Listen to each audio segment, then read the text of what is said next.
You think $50,000 is just another number. It's not. It's the exact threshold where your money stops being your enemy and starts working for you. But here's what nobody tells you. 93% of people who could reach it never will. Not because they can't earn enough. They already do. They'll make $2 million over the next decade and arrive at retirement with nothing. Why? Because they're doing exactly what broke people do while making middle-class money. The math is simple. The psychology is brutal. And the difference between you ending up on the right side or wrong side of this equation gets decided in the next 60 seconds. Let me tell you what happens at $50,000 in savings that changes everything, and why this specific number matters more than any financial goal you've ever set. This isn't about retirement. This isn't about buying a house. This is about the moment money stops controlling you and you start controlling money. I've watched this pattern for 40 years. The people who cross this threshold think differently, they move differently, they sleep differently, and here's the part that'll make you angry. You probably already earned enough to be there 3 times over. At $50,000, assuming a conservative 7% annual return, you're generating $3,500 per year without lifting a finger. That's almost $300 monthly. That's a car payment you never have to make from your paycheck. That's insurance premiums covered by money you're not actively trading your time for. But it's not really about the $300, is it? It's about what happens in your brain when you realize you own a machine that produces money while you sleep. You stop being desperate. You stop taking jobs you hate because you're terrified. You stop tolerating abuse from bosses who know you're trapped. The leverage shifts. Now here's the psychological trap that keeps you from getting there. You think you need to earn more first. You don't. The median household income in America is $75,000. That means half of all households earn more than this. If you're making $50,000 individually or $75,000 as a household, you have enough. You've always had enough. The problem isn't your income. The problem is you're bleeding money on things that make you feel wealthy instead of actually building wealth. You're spending $60 on dinner to celebrate making it through another week of a job you hate. You're financing a truck that costs more than 8 months of your salary because everyone at work has a nice truck. You're living in an apartment that takes 40% of your take-home because it has granite countertops and makes you feel successful. And every single one of these decisions is pushing that $50,000 threshold further away. Here's what nobody wants to hear. Getting to $50,000 in savings requires you to live like you make 30% less than you do for approximately 3 years. Not forever. 3 years. The average American will spend 40 years working. You can't sacrifice 3 of those 40 years to change everything? That's the real question, because once you have that $50,000, the math changes completely. You're not starting from zero anymore. You're starting from a base that's generating returns. Your next $50,000 takes half the time. The one after that takes even less. This is compound interest, but it's also compound psychology. Each milestone gets easier because you're not fighting from a position of complete desperation anymore. Let me show you the actual numbers that separate people who build wealth from people who stay broke forever, and why most financial advice is designed to keep you confused. If you save $500 per month and invest it at 7% annual return, you'll have $50,000 in 6 years and 9 months. Not 20 years, not a decade. 6 years and 9 months. But you're not doing it. Why? Because you've convinced yourself that $500 monthly is impossible. Let me tell you what's really happening with your money. You're spending $6 on coffee 4 times per week. That's $96 monthly. You have subscriptions you forgot about totaling $40 you're paying interest on, a credit card balance because you had to have something right now instead of waiting 3 months. That interest alone is probably $60 monthly. You're buying lunch instead of packing it, costing you another $120. We're already at $316, and I haven't even mentioned your car payment on a vehicle that's depreciating faster than you're paying it off. Here's the part that should terrify you. Every month you delay starting, you're not just losing that month's contribution. You're losing all the compound growth that money would have generated for the next 30 years. That $500 you don't invest this month would have been $3,800 by the time you're ready to retire. You just traded $3,800 of future wealth for stuff you won't even remember buying. The math doesn't care about your feelings. It doesn't care that you had a hard day. It doesn't care that your friends are doing the same thing. Compound interest works exactly the same whether you believe in it or not. But here's where it gets brutal. You already know this. You've known it for years. You've read the articles. You've seen the charts. You've nodded along to the advice, and you're still not doing it. That's not an information problem. That's a psychological problem. You're operating under the delusion that there will be a better time to start. There won't be. You think you'll start saving when you get that raise. You won't. You'll inflate your lifestyle to match your new income exactly like you've done every single time before. I've watched people go from making $35,000 to making $90,000 and somehow have less saved at 90 than they did at 35. How does that happen? Lifestyle inflation. It's the silent wealth killer. You get more money, you spend more money, you stay in the exact same position relative to financial freedom. The treadmill just gets more expensive. Meanwhile, the person making $45,000 who keeps their lifestyle locked at $35,000 and banks, the difference is building actual wealth, not the appearance of wealth, actual wealth. The kind that buys freedom, not the kind that buys the performance of success for people whose opinions don't matter. Let me ask you something. What would you pay to never have to worry about money again? What's that worth? Because the price is not what you think. The price is 3 years of living below your current means. That's it. 3 years of driving the paid-off car instead of financing a new one. 3 years of cooking instead of ordering delivery. 3 years of saying no to purchases that don't move you toward the goal. Let me tell you about the invisible prison you're living in, and why every month you stay there costs you more than you can possibly calculate. You've got debt, credit cards, car loans, student loans, personal loans, and you've made peace with it because everyone has debt, right? That's what they told you. Debt is normal. Debt is a tool. Debt is how you build credit. Let me tell you what debt actually is. It's a mathematical weapon designed to transfer wealth from your future self to corporations right now. Every dollar you owe is a dollar that can't compound in your favor. Worse, it's compounding against you. You're paying 18% interest on a credit card while convincing yourself you'll invest someday when things settle down. Things will never settle down, not while you're bleeding money to interest payments. Here's the reality. If you have $5,000 in credit card debt at 18% interest and you're making minimum payments, you'll pay that debt for 23 years and spend over $8,000 in interest alone. You just gave a bank $8,000 for the privilege of spending $5,000 you didn't have on things you can't even remember buying. That $8,000 invested at 7% for 30 years would have been $61,000.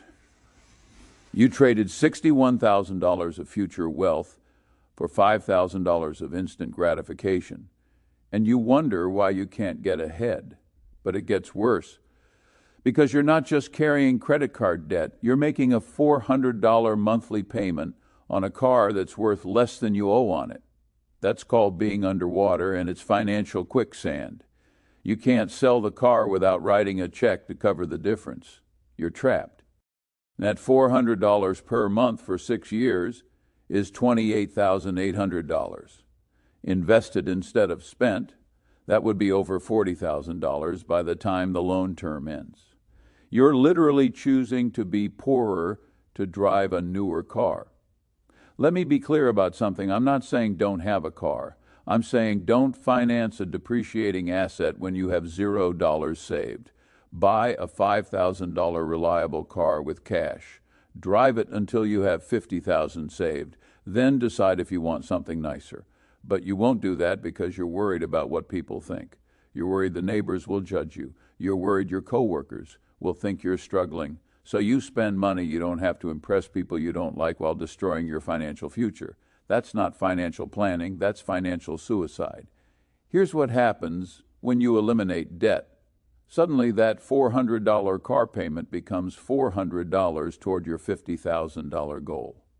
That $200 in minimum credit card payments becomes $200 invested.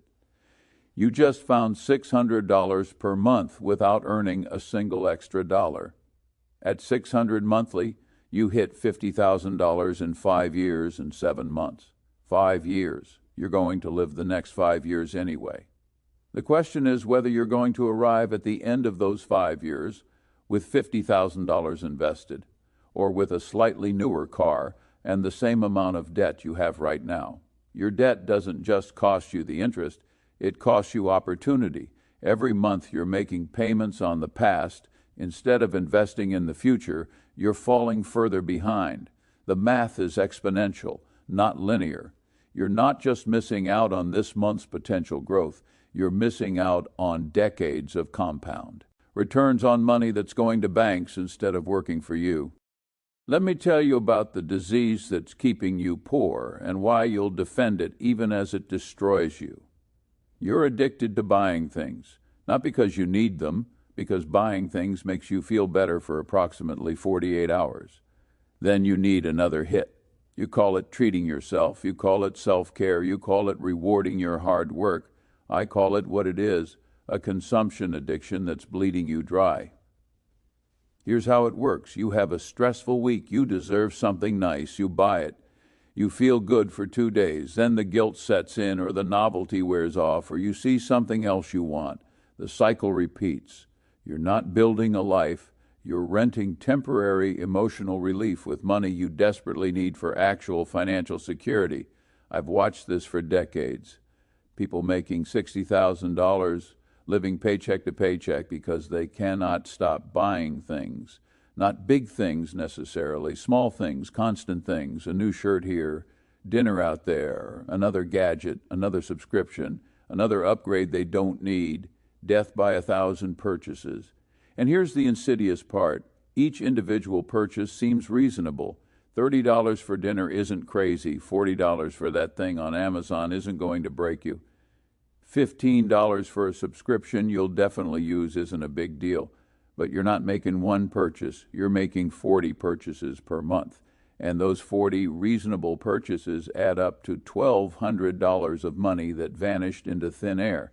$1,200 monthly is $14,400 yearly. Over 10 years, that's $144,000. Invested at 7%, that would be $200,000. You're spending your way out of being wealthy, $30 at a time. But you can't see it because each transaction feels insignificant. This is exactly how casinos work. They know that people will make 1,000 small bets they'd never make as one large bet. Your consumption pattern is the same psychological trap. You'd never write a check for $14,000 to feel slightly better for a year, but you'll do it in increments of $20 to $50 without thinking twice. Let me ask you something. What are you actually buying? You're not buying happiness. You're buying distraction from the fact that you're trapped in a life you don't want because you can't afford to leave. You're medicating with purchases instead of fixing the underlying problem. And the underlying problem is that you're broke. You're broke because you keep buying things. You keep buying things because you're stressed about being broke. It's a loop that never ends until you consciously break it. Here's what that looks like. For the next 90 days, you buy nothing except absolute necessities.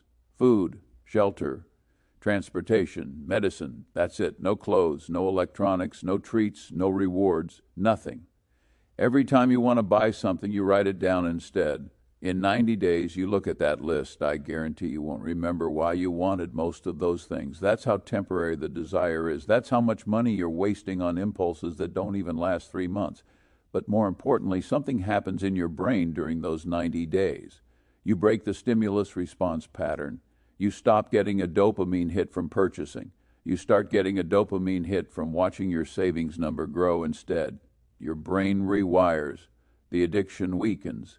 And suddenly you're not fighting yourself anymore. You want to save because saving feels better than spending. But you have to create that new neural pathway, and that takes time and repetition. Nobody wants to hear this because it requires actual sacrifice. Let me destroy the most dangerous lie you've been telling yourself, that you need to earn more money to start building wealth. You don't.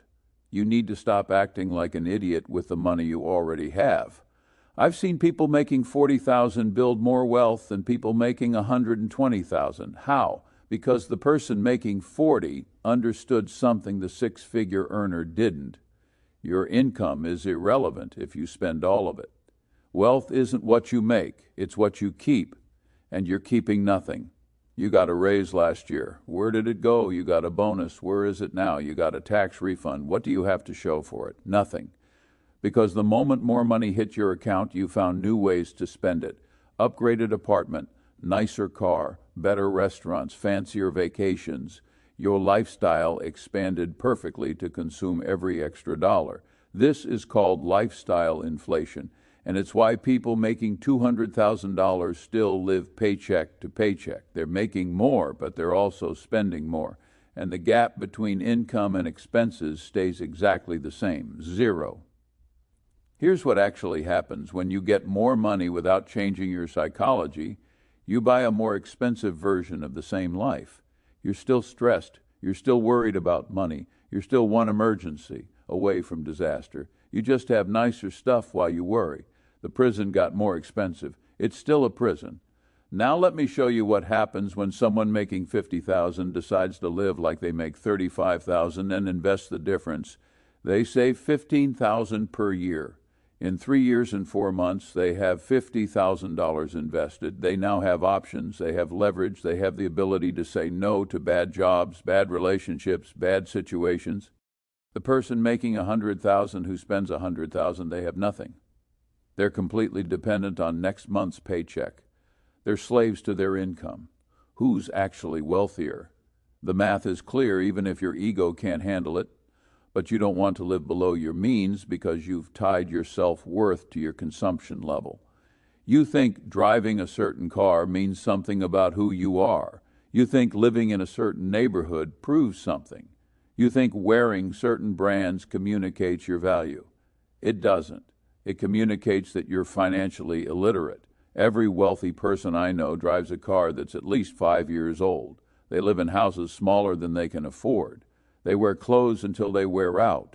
Why? Because they understand that looking wealthy and being wealthy are opposite strategies. You cannot do both simultaneously. Looking wealthy requires spending money on things other people can see. Being wealthy requires keeping money and investing it in things other people can't see. One path leads to financial freedom. The other leads to financial performance art that ends in bankruptcy. You need to decide which one you want. And you need to decide right now, today, because every day you perform wealth instead of building it is another day further from $50,000. Here's the truth that hurts. You probably make enough money right now to reach $50,000 in savings within 5 years. You just refuse to live like it. You refuse to drive the older car. You refuse to live in the smaller place. You refuse to pack your lunch. You refuse to skip the vacation. You refuse to make any of the small sacrifices that would change everything, so you'll make the big sacrifice instead, your entire future. Let me show you the mathematical reality that will either make you wealthy or haunt you forever, and why understanding this one concept is worth more than every financial tip you've ever received. Compound interest is the most powerful force in wealth building, and you're letting it work against you instead of for you. Here's how it actually works, not the sanitized version. Money earning returns generates more money, which then generates returns on the original money plus the returns. It's exponential, not linear. And exponential growth is something human brains are terrible at comprehending. You think saving $500 per month for 30 years means you'll have $180,000. Wrong. At 7% annual return, you'll have $600,000. Your contributions were $180,000. The other $420,000 appeared from compound growth. You didn't work for that money. Your money worked. But here's what nobody emphasizes. Time is more valuable than amount in this equation. Someone who starts investing $300 monthly at age 25 will have more at 65 than someone who starts investing $600 monthly at age 35. Same total years of investing, half the monthly amount. More wealth. Why? Because those first 10 years of growth compound for an additional decade. Every year you wait to start costs you exponentially more than you think. That $500 you don't invest this month at age 30, it would be $5,000 by age 65. You're not deciding whether to save $500, you're deciding whether to have $5,000 in retirement. But you can't see it because the consequence is 35 years away, and humans are psychologically incapable of caring about something that far in the future. This is why you're broke. Your brain is wired for immediate survival, not long-term wealth building. You need to override that programming manually. Here's the other side nobody talks about. Compound interest works in reverse with debt. That credit card charging 18%, every dollar you owe is compounding against you at nearly 3 times the rate your investments would compound for you. You're not treading water, you're drowning. The mathematics are actively destroying you. If you have $10,000 in debt at 18% and $10,000 invested at 7%, you're losing 11% annually on that money. The debt is eating you alive while you pretend you're investing for the future. You need to kill the debt first. Every dollar of debt you eliminate is giving yourself an 18% guaranteed return. Show me an investment that guarantees 18%. You can't. It doesn't exist. So why are you investing while carrying high-interest debt? Because it feels like progress. Because your retirement account balance going up makes you feel responsible. But you're being mathematically irrational. You're feeling good about being stupid. Here's what optimal behavior looks like. Eliminate all debt except mortgage. Then start investing aggressively. No split strategy, no balanced approach, focused intensity. Debt gone, then wealth building. But that requires you to stop investing temporarily, and your ego can't handle that. You want to feel like you're doing both. You're doing neither effectively. Now here's the part that should change everything. The first $50,000 is the hardest. After that, compound interest starts doing serious work. Your second $50,000 takes 3 years instead of 6. Your third takes 2 years. Your fourth takes 18 months. The snowball accelerates, but you have to build that initial mass. You have to get to 50,000, and every month you're not moving toward it, you're starting over. Let me tell you why you've failed every budget you've ever tried, and what actually works when motivation disappears. You can't willpower your way to wealth. Willpower is a finite resource that depletes throughout the day. By evening, when you're tired and stressed, your willpower is gone. That's when you order delivery, buy something online, make the impulsive decision that destroys your financial progress. You need a system that works when you're weak. You need automation that removes decisions entirely. Here's the system. The day your paycheck hits, money automatically moves before you see it. 20% to investments, 10% to savings. If you have debt, another 20% to debt elimination. The remaining 50% is what you live on. You never see the other money. You can't spend what isn't there. This is called paying yourself first, and it's the only strategy that consistently works. But you're doing the opposite. You're paying everyone else first and saving whatever's left over. What's left over is always zero. There's always something that comes up. There's always a reason this month is different. There's always an exception. So you save nothing month after month, year after year, wondering why you can't get ahead. The system removes the decision. You don't decide whether to save this month. It happens automatically. You adjust your lifestyle to the remaining 50%. And here's what happens that nobody expects. Within 6 weeks, you don't even notice the missing money. Your lifestyle adjusts. You find cheaper alternatives. You cut things that didn't matter anyway. You discover you can live on less than you thought. But you have to force the system first. Your brain will fight this. You'll have 14 reasons why you can't start this month. You need to start this month anyway. Set up the automatic transfers today, not next week. Not after you organize your budget. Not when things settle down. Today. Right now. Stop reading and set up the transfers. Because here's what I've watched happen for 40 years. People who set up automatic systems build wealth.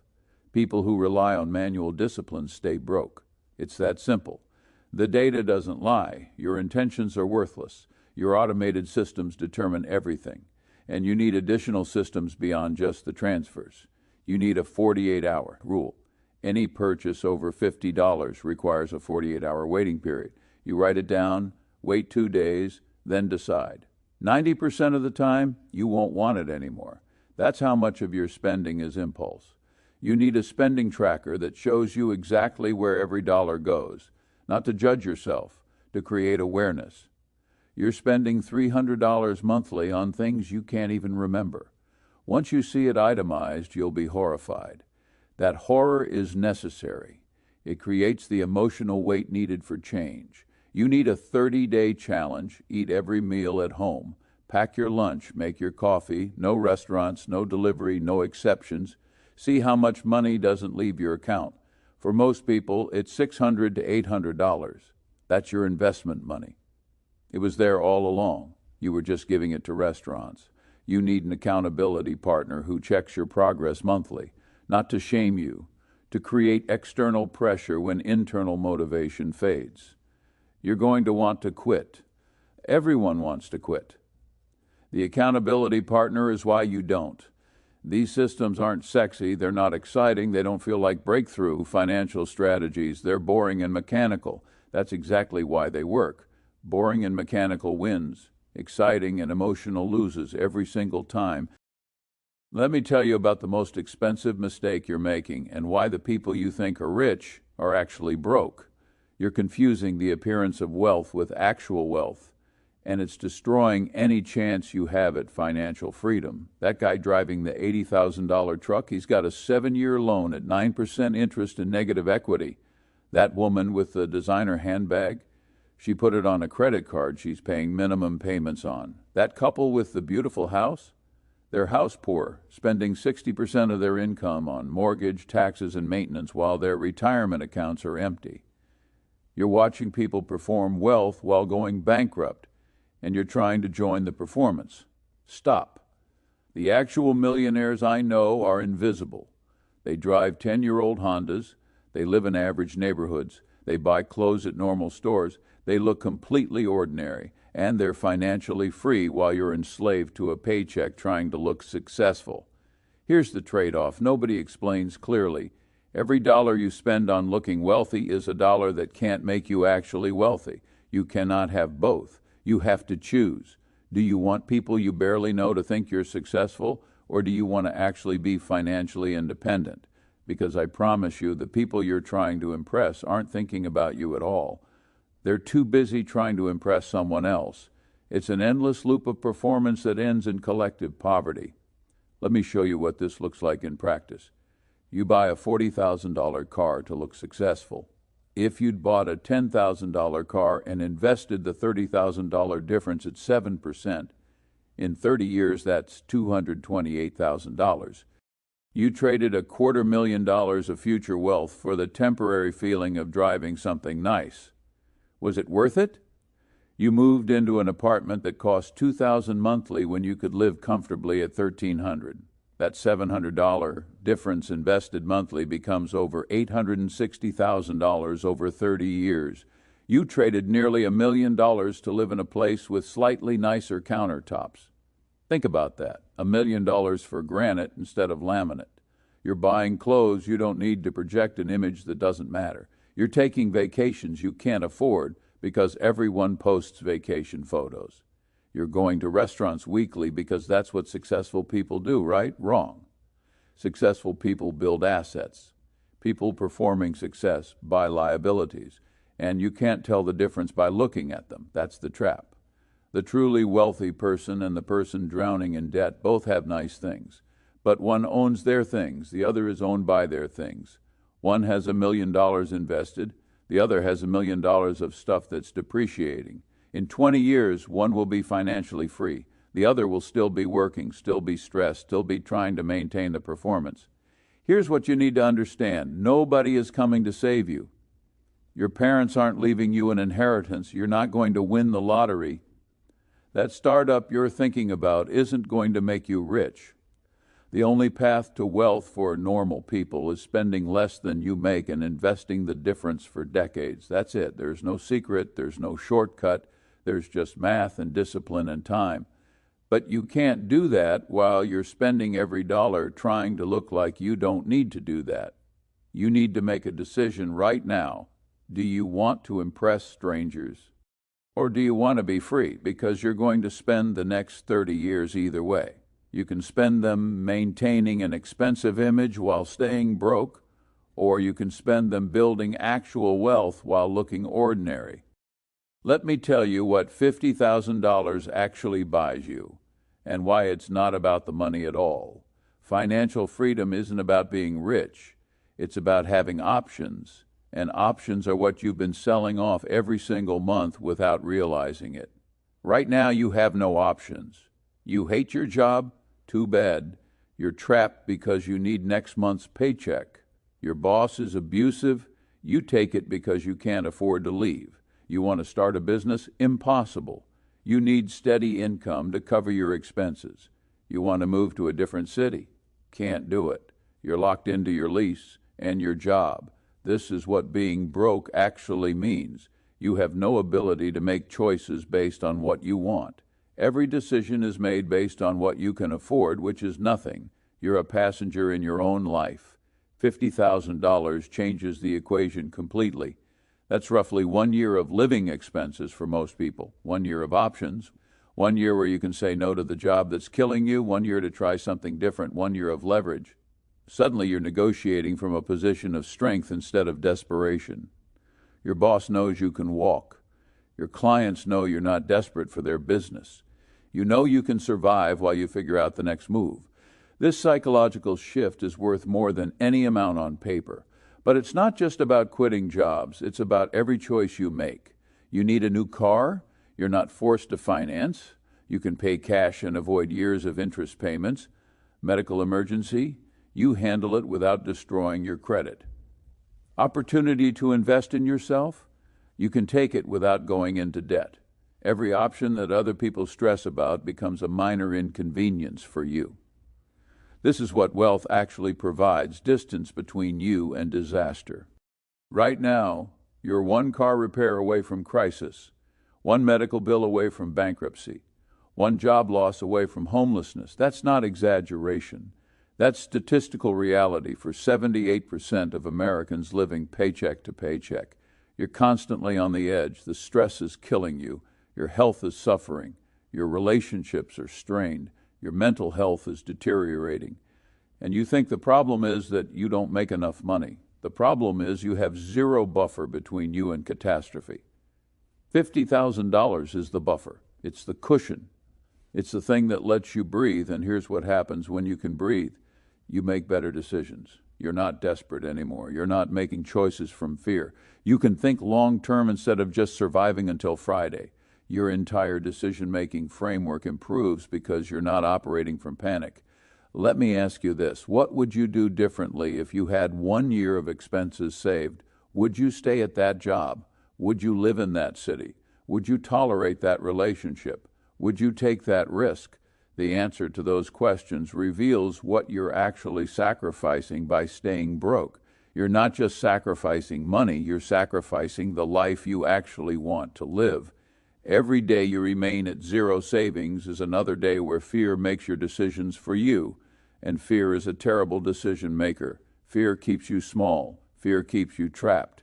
Fear keeps you in situations that are destroying you because the unknown feels more dangerous than the known misery. $50,000 doesn't eliminate fear, but it reduces it enough that you can think clearly. And thinking clearly is how you build the life you want instead of the life circumstances forced on you. This is why getting to $50,000 matters more than any other financial goal. It's not about retirement. It's about next Tuesday. It's about having options next Tuesday. Let me give you the exact roadmap to $50,000 and why most of you won't follow it even though it's simple. This isn't complicated. You don't need an MBA. You don't need special knowledge. You need 3 years of discipline. That's it. 3 years, you're going to live the next 3 years anyway. You can arrive at the end with $50,000, or you can arrive with nothing and 3 more years of regret. Here's the plan. Month 1, you audit everything. Every subscription gets canceled unless you used it in the last 30 days. Every automatic payment gets reviewed. Every expense gets questioned. You're looking for the bleeding. It's there. You're losing $300 to $500 monthly on things you forgot about or don't value. Cut it all. Month 2, you attack the debt. List every debt smallest to largest. Minimum payments on everything except the smallest. Every extra dollar goes to killing that smallest debt. When it's gone, you roll that payment to the next smallest. This is the debt snowball. It works because psychology matters more than math. You need wins. Small debts dying give you wins. Month 3 through 12, you're living on rice and beans. Not literally. But you're not eating out. You're not buying new clothes. You're not taking vacations. You're in war mode. Every dollar that isn't survival goes to debt elimination. This year sucks. I'm not going to lie to you. Your friends will think you're weird. You'll miss things. You'll feel deprived. Good. That feeling is you breaking the addiction to consumption.